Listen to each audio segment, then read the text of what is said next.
Hi friends, ఈరోజు నేను గోదావరిఖండ్ నుంచి భూపాలపల్లి వెళ్తున్నాను.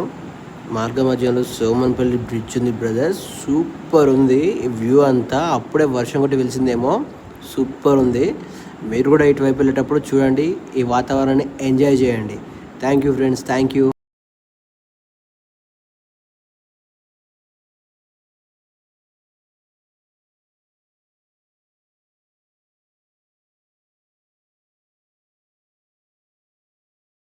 అక్కడక్కడ బ్రిడ్జెస్కి చిన్న చిన్న రిపేర్స్ జరుగుతున్నాయి, కానీ అదర్వైజ్ సూపర్ ఉంది ఫ్రెండ్స్, బాగుంది.